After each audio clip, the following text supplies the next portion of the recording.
Let's look at some of the initial conversations and outline of the findings. One of the things that leapt out straight away was all of these key HR metrics, and I made a point in the report about outlining this.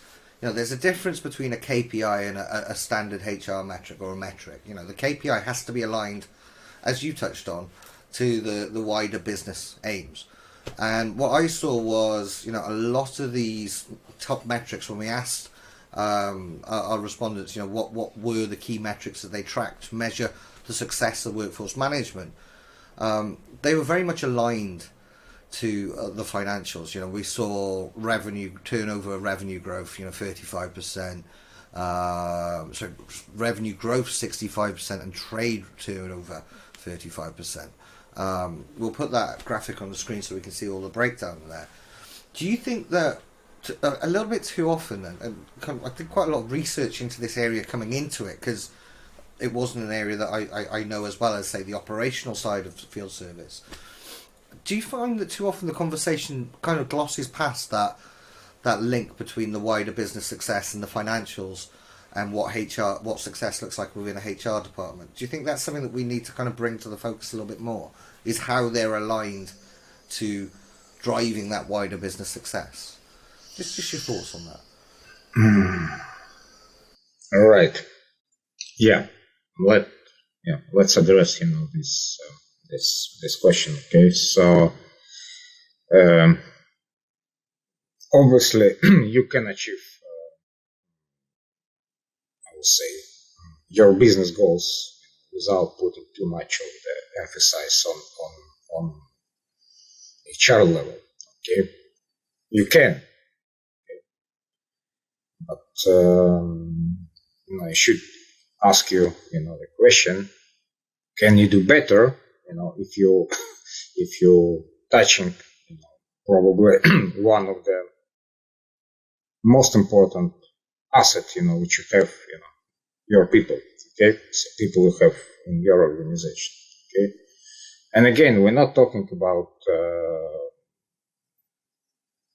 financial compensation. We're not talking about paying them more money. Okay, so we're talking about to do the right thing with them, for them. Okay, and make them as part of the organization and organizational success. Okay, what does it mean? Okay, so let's take as an example any retail. Okay, so let's say electronics, right? So you have, or at least used to have, the different stores located in different places. Yes, so